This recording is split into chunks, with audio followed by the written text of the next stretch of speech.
नमस्कार मंडळी, आपले ग्रेट महाराष्ट्र चॅनलवर खूप खूप स्वागत। आम्ही आमच्या चॅनल मार्फत वेगवेगळ्या शेतकऱ्यांच्या व व्यावसायिकांच्या यशोगाथा खास तुमच्यासाठी घेऊन येत असतो, जेणेकरून नवीन व्यावसायिक या वेगवेगळ्या व्यवसायांकडे एक लाभदायक व्यवसाय म्हणून पाहू शकतील। असेच अजून व्हिडिओज पाहण्यासाठी आमच्या चॅनलला नक्की सबस्क्राइब करा, म्हणजे आमच्या चॅनलवरचे नवनवीन व्हिडिओज तुम्हाला लवकरात लवकर पाहता येतील। कोणत्याही व्यवसायात यश मिळवण्यासाठी सुरुवातीला त्या व्यवसायाबद्दलचा अनुभव घेणे हे महत्त्वाचे आहे। हे ब्रीदवाक्य लक्षात घेऊन चव्हाण भावंडांनी शेळी पालनाच्या व्यवसायाचा श्रीगणेशा केला। आज आपण याच चव्हाण भावंडांची यशोगाथा जाणून घेणार आहोत, त्यामुळे हा व्हिडिओ शेवटपर्यंत पाहायला विसरू नका। चव्हाण भावंडांच्या फार्मचे नाव आहे चव्हाण गोट फार्म। हे फार्म नारायण गव्हाण, तालुका पारनेर, जिल्हा अहमदनगर येथे आहे। प्रकाश चव्हाण व विजय चव्हाण अशी या चव्हाण भावंडांची नावे आहेत। चव्हाण भावंडांनी त्यांचा शेळी पालनाचा व्यवसाय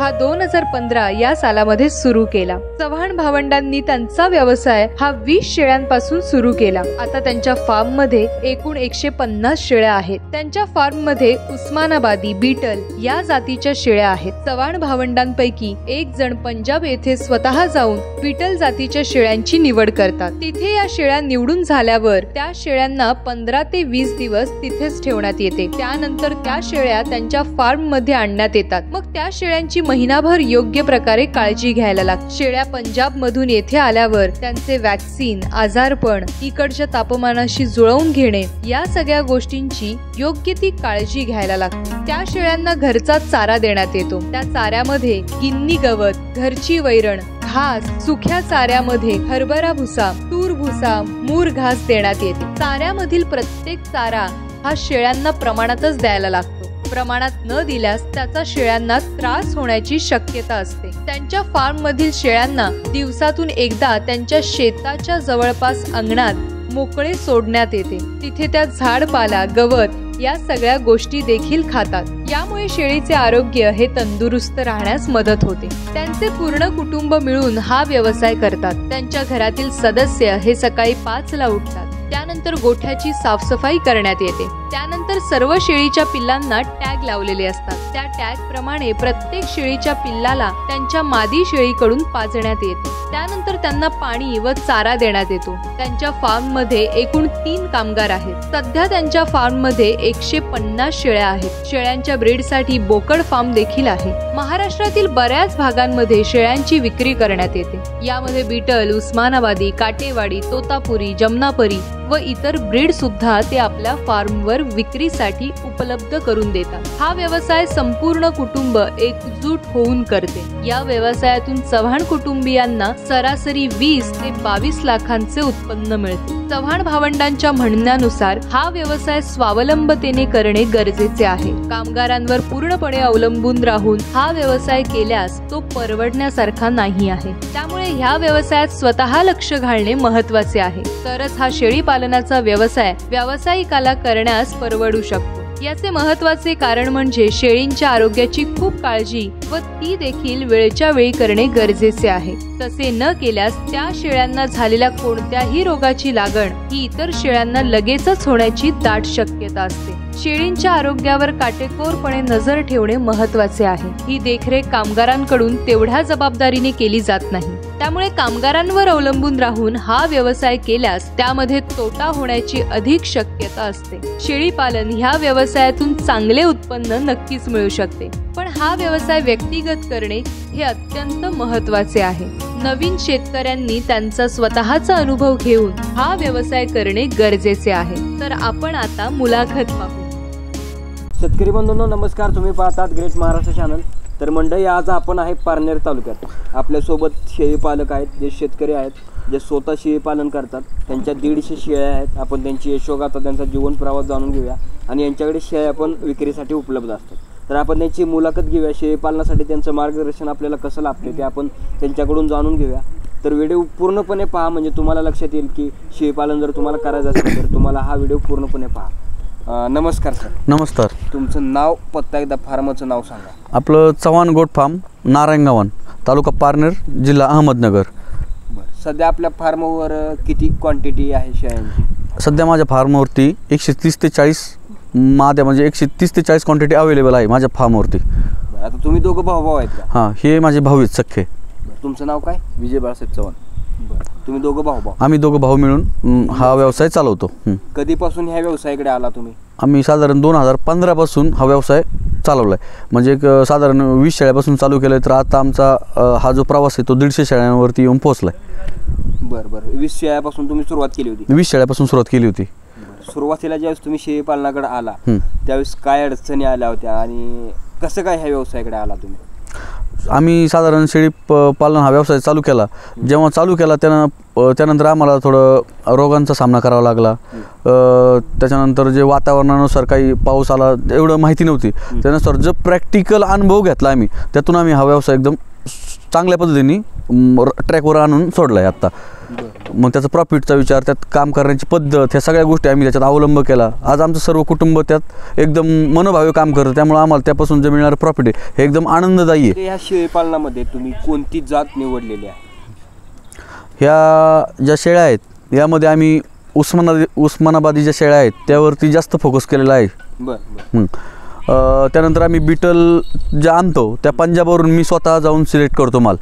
त्यानंतर तिथंही एका जागेवरती जो बिटलचा आहे तो तिथं स्टॉक करून एक 15-20 दिवस ठेवून त्यानंतर इथं आणल्यानंतर 1 महिनाभर मी इथं त्यांना सांभाळतो. त्यांचं व्हॅक्सिन, त्यानंतर इथं त्यांचं जे त्यांना वातावरण मॅच वगैरे करणं, ह्या सगळ्या गोष्टी मी त्यांना करून प्रोसेस करून मग शेतकऱ्यांना विकायला चालू करतो. परत शेतकऱ्यांना येणाऱ्या ज्या अडीअडचणी त्यासुद्धा मी स्वतः कॉलवर सांगून, किंवा मी ज्याला माल विकला त्याला खरोखरच जास्त अडचण असेल तर मी स्वतः त्याच्या फार्मवर व्हिजिट करून त्या गोष्टीला सॉल्व्ह करण्याचा प्रयत्न करतो. आता ह्या शेळी पालनासाठी तुम्ही जो चारा वापरता तो घरचा आहे का विकतचा आहे? माझा तर 80% चारा हा घरचा आहे. तर त्यामध्ये मी गिनी गवत वापरतो, माझी वैरण आहे, त्यानंतर घास आहे मला, आणि सुक्या चाऱ्यामध्ये मला हरभरा भुस्सा आहे, तूर भुस्सा आहे, आणि मी काही जे मका वगैरे आहे त्याचा मोरघास वगैरे बनवून ठेवून हा चारा हे करतो. शेळ्यांसाठी मुरघास तुम्ही वापरतो. चालतो का? म्हणजे काय त्याचा फायदा कसा जाणवला तुम्हाला? शेळ्यांना मोरघास त्या प्रमाणातच दिला पाहिजे, नाही का? म्हणजे जसं एक शेळीला जास्तीत जास्त अर्धा किलोभर गेला पाहिजे. जास्त प्रमाण दिलं तर शेळीला त्याचा त्रास होतो. तर त्यानंतर सुका चारा माझ्याकडे जास्त आहे, सुका चारा पण दिला पाहिजे. आणि माझं बंदिस्त अर्ध बंदिस्त हे दोन्ही पण प्रकार आहेत. म्हणजे माझ्याकडे आसपास शेती पण आहे. का शेळ्या 1-2 तास फिरायला जातातच, 2-3 तास फिरायला गेल्यानंतर त्यांना त्या वातावरणात ते झाडपाला खायला मिळतो, गवत मिळतं. मग यातून त्यांना जे पोषक आहे त्या घटना घडत चालतात. शेळी तंदुरुस्त राहते एकदम, तब्येतीने पण, दुधाला पण व्यवस्थित चालते. कामाचं शेड्यूल कसं असतं तुमच्या इथलं? आम्ही सकाळी सगळे घरचे साधारण एक पहाटे 5ला उठतो. आता क्वांटिटीत असल्यामुळे क्वांटिटी प्लस क्वालिटी ह्या दोन्ही गोष्टी आपल्याला मेंटेन करायच्या ते. मग आम्ही साधारण कुटुंबातले 10 माणसं आहेत. तर असं 6ला एक 5 वाजता उठल्यानंतर त्यांचं काय गोठाचं झाडणं वगैरे हे 1 तास जातं. त्यानंतर जेवढी पिल्लं आहेत आमच्या फार्मवरती, जवळजवळ 70 ते 80 पिल्लांची क्वांटिटी असते. ह्या पिल्लांना प्रत्येकाला टॅग मार्क असतं. ज्या शेळीचं पिल्लू येते त्याच्या आईलाच 100% त्याच आईला पिल्लं पाहिजे. तर हे आम्ही प्रत्येक पिल्लाची आणि त्याची काळजी घेतो. तर आम्ही प्रत्येक 70-80 पिल्लं, आम्हाला याच्यात जवळजवळ 1 तास ते 2 तास लागतात सगळे पिल्लं व्यवस्थित पाजायला. तर मग पिल्लं पाजल्यानंतर आता 5, 6, 7, 8 वाजतात कसे पण. मग त्यानंतर त्यांना रात्रीचे घामेले मांडले असतात जे पाण्याला वगैरे, ते घामेले वगैरे धुवून त्यांना पाणी ठेवल्यानंतर आम्ही त्यांना सकाळी प्रथम मोरघासची एक 50 किलोची बॅग टाकतो. त्यानंतर त्यांना बसून देतो, सुका चारा थोडा टाकतो, पेंड टाकतो, गोळी पेंड टाकतो, सरकी देतो, ह्या सगळ्या त्यांचा आहाराचं करतो. त्यानंतर मग त्यांना आरामाला सोडतो. पिल्लं वगैरे पाजल्यानंतर बसून देतो 2 ते 3 तास. त्यांना काहीही परत हे नाही, एकदम आराम, परफेक्ट. खुराकां चारामध्ये काय काय असतं? मी खुराक चारामध्ये चाऱ्यामध्ये मी त्यांना मोरघास देतो. सुक्या चाऱ्यामध्ये मी त्यांना तूर भुसा देतो, हरभरा भुसा देतो. हरभरा भुसा दिल्यानंतर आपल्याकडं घरची वैरण असते, कडबा कुट्टी ही देतो. माझ्या घरचा घास आहे तो देतो. बरं. आणि ह्यासाठी किती कामगार आहेत? माझ्याकडे सध्या 3 कामगार अवेलेबल आहेत. 3 कामगार. आता एवढा फार्म तुम्ही सांभाळताय, तर ह्या फार्ममध्ये ज्यावेळेस हे होतं, म्हणजे बऱ्याच शेतकऱ्यांना असा अनुभव येतो की हा शेळी पालन व्यवसाय तोट्याचा आहे, हा परवडत नाही. तर तुमचा काय अनुभव सांगतो? माझा अनुभव असा आहे यामध्ये, शेळीपालक हा व्यवसाय, शेळीपालन हा व्यवसाय एकदम परवडेबल हा 100% आहेच. परंतु याचं कसं आहे, तुम्ही जेव्हा कामगाराच्या भरोश्यावर हा शेळीपालन व्यवसाय करताल त्यावेळेस तो परवडेबल नाही. तुम्ही 100% जर हा व्यवसाय कामगाराच्या भरोश्यावर केला तर हा परवडणारा व्यवसाय नाहीच आहे. मुळात तुम्ही घरचे जे आपले लोक आहेत हे जर स्वतः याच्यात उतरले, कारण गाड्यांच्या भरोश्यावर हा न होणारा व्यवसाय, याचं कारण लॉस जाण्याचं कारण असेल तुम्ही शेळीला कधी चारा पाडणार, त्यामध्ये जनरली सर्दी ताप ह्या गोष्टी वेळच्या वेळी मेंटेन झाल्या पाहिजे. आज सर्दी आली तर तिला आज इंजेक्शन टोचलं गेलं पाहिजे, तर हे इंजेक्ट वगैरे नाही झालं तर मग त्या तिला झालेली सर्दी ही तर 10 जणांना पांगते, मग ते वाढला, मग ते हे कामगारांच्या लक्षात येत नाही. आपण स्वतः जेव्हा मालक या जातीने लक्ष घालू त्यावेळेस त्याचं ह्या रोगाचं म्हणजे एकदम निर्मूलन होऊन जातं. मग त्यावेळेस आपल्याला बाकीच्या गोष्टींचा जो म्हणजे आपलं जे नुकसान होणार आहे याला सामना करावा लागत नाही.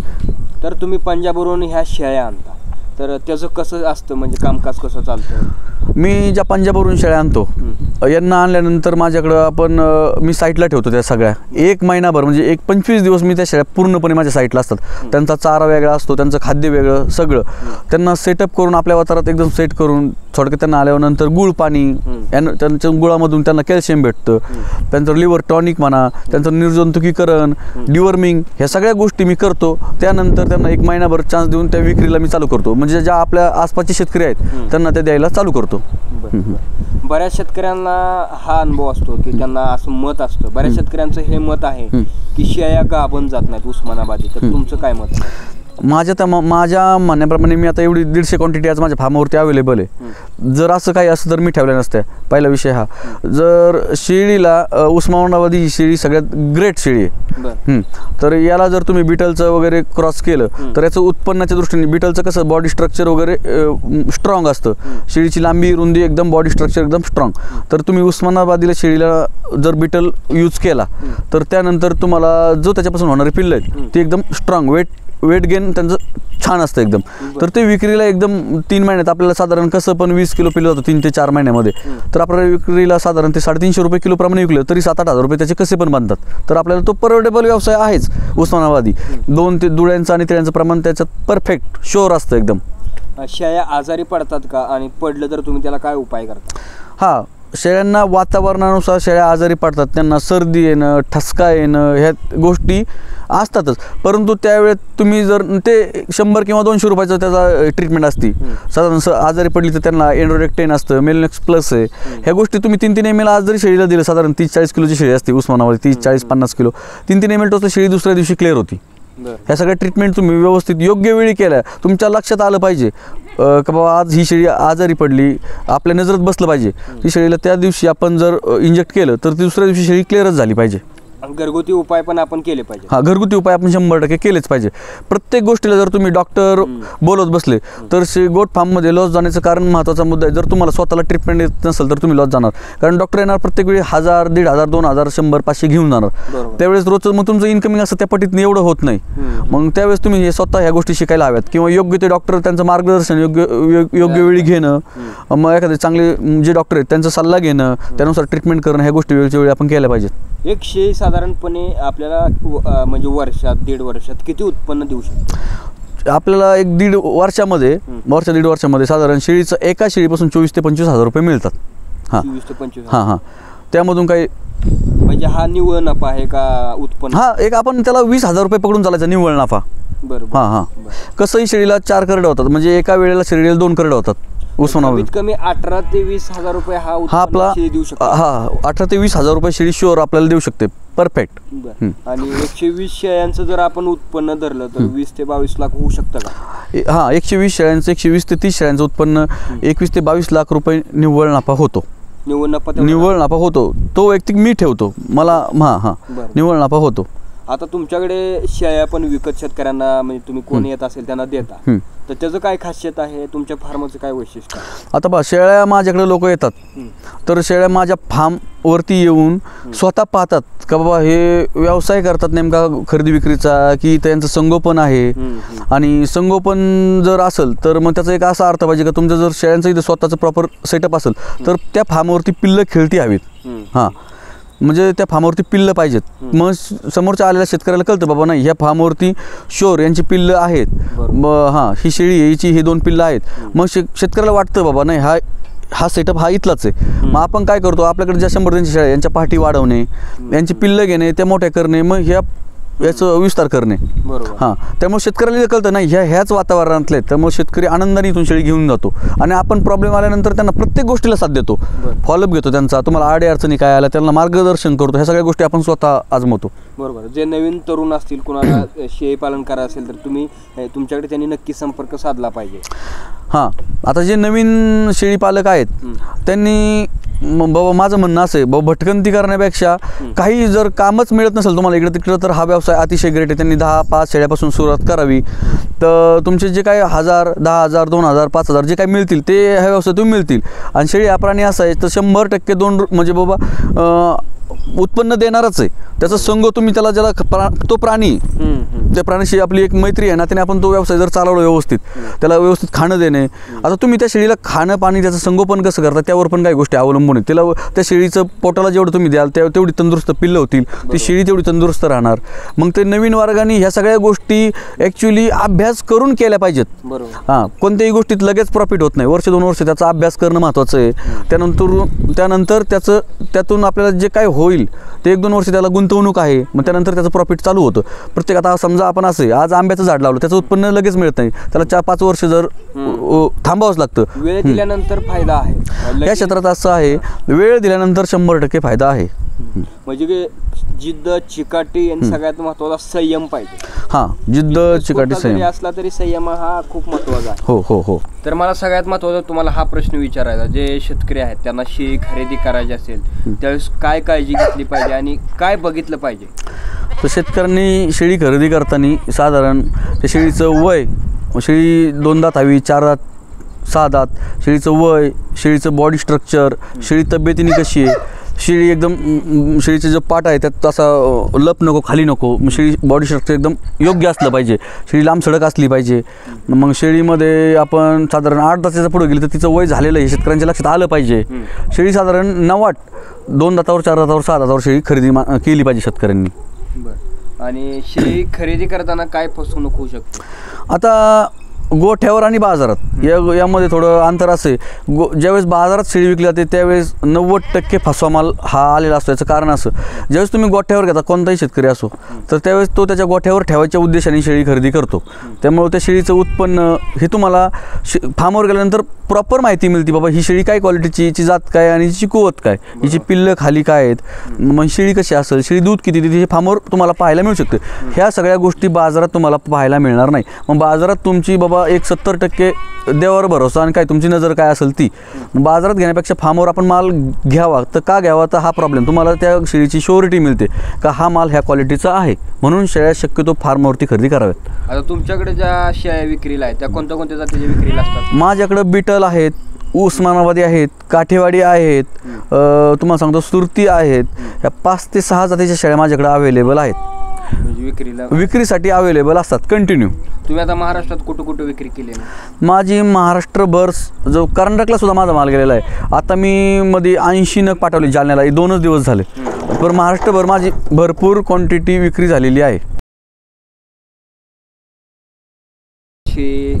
करायचा व्यवसाय, शेळी पालन करायचं, त्यांना काहीच मार्गदर्शन माहीत नसतं किंवा ह्याकडे येताना तरुणांनी किंवा जे व्यवसाय करणार त्याने काय बघितलं पाहिजे? माझं तर मत असं आहे, तरुण वर्गाने प्रथम 1 वर्ष 2 वर्ष गोट फार्म पाहणं गरजेचं आहे.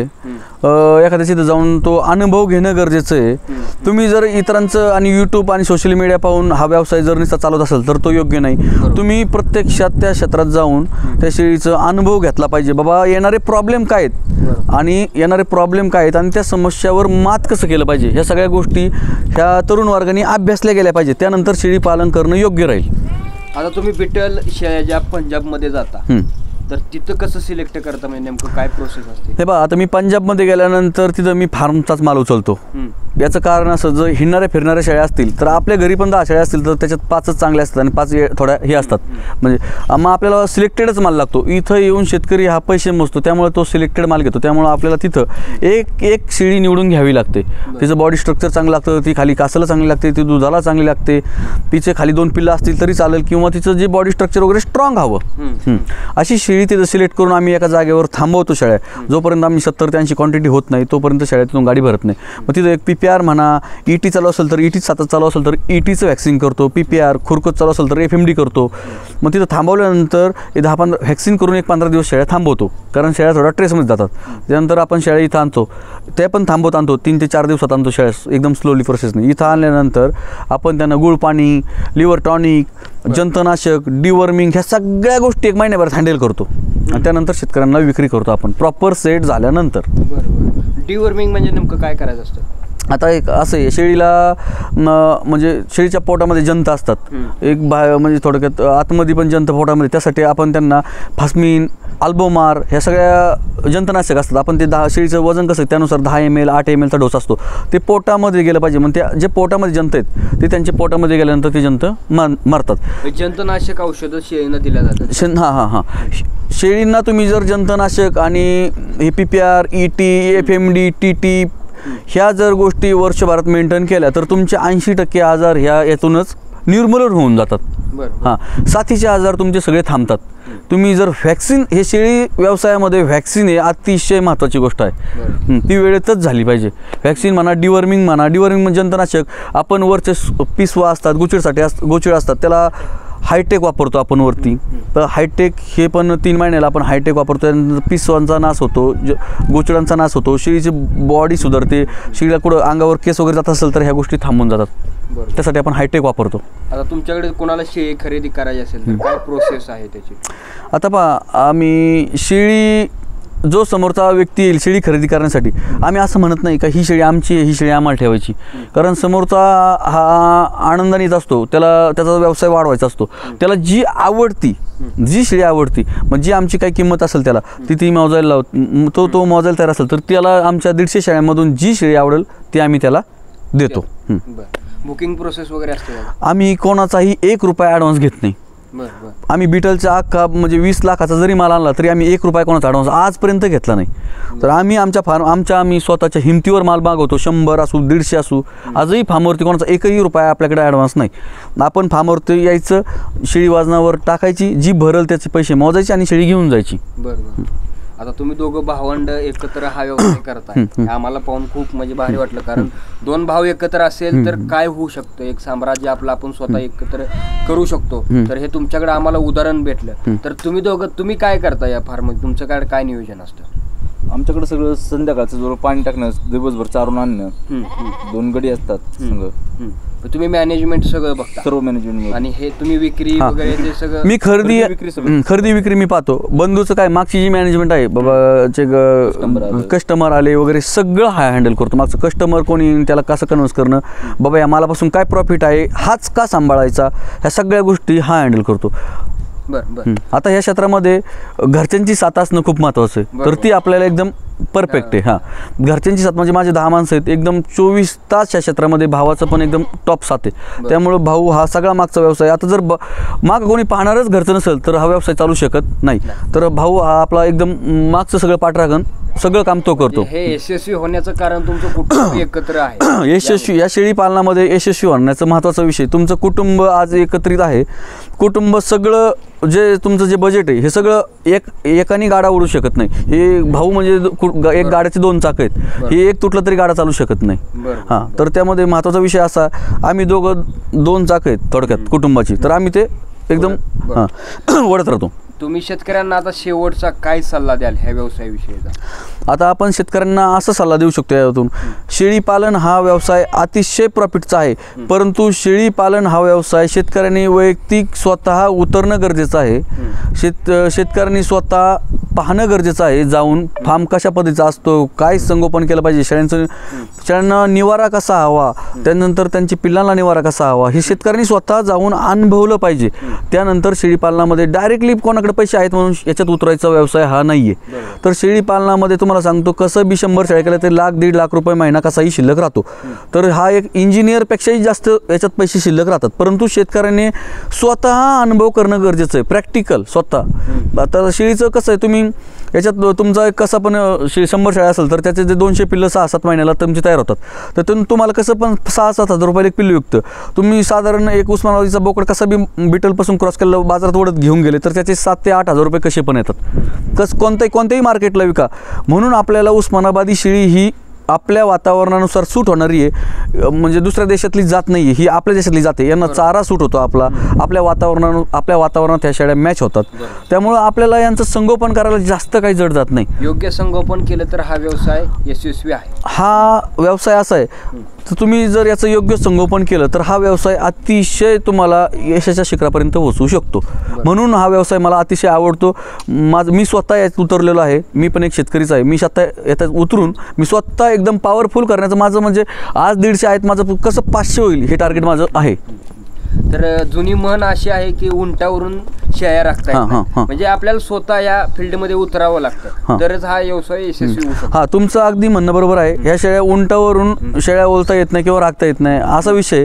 उंटावरून शेळ्या ओलता येत नाही म्हणजे काय, हा धंदा उंटावर बसून करण्याचा धंदा नाहीये. हा तुम्ही एका ठिकाणी जर बसलो आणि इथं कामगाराच्या जेव्हा हा व्यवसाय करू शकत नाही. म्हणजे तुमचा आलेला अनुभव आहे. आपण हा व्यवसायामध्ये प्रत्यक्षात उतरून स्वतः अनुभव घ्यायचा.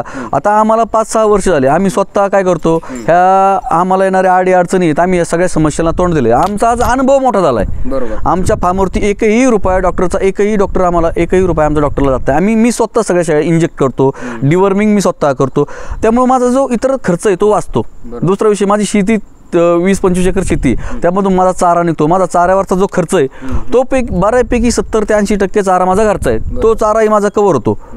त्यामुळं तुमचा जो व्यवसाय तो यशस्वी झालाय. हो हो हो हो. तर तुम्ही दोघांनी भावंडांनी आता 150 केलेत. पुढे भविष्यात तुमचं 500 व्हावं, 1000 व्हावं यासाठी आमच्या ग्रेट महाराष्ट्र चॅनलकडून तुम्हाला शुभेच्छा आणि तुमचा व्यवसाय असाच वाढत जावं यासाठी शुभेच्छा. धन्यवाद सर. तुम्ही वेळात वेळ काढून मुलाखत दिली आमच्या चॅनलला तर तुमचं खूप खूप आभार आहे. धन्यवाद सर. धन्यवाद. आमचंही ग्रेट महाराष्ट्र चॅनलला खूप आम्ही आभारी आहेत का तुम्ही वेळात वेळ काढून आम्हाला वेळ दिला. त्याबद्दल मी पण तुमचा खूप आभारी आहे. धन्यवाद सर. तर मंडळी, ही यशोगाथा तुम्हाला सगळ्यांना कशी वाटली हे आम्हाला कमेंट मधून सांगायला विसरू नका. आपला महाराष्ट्र, ग्रेट महाराष्ट्र. धन्यवाद.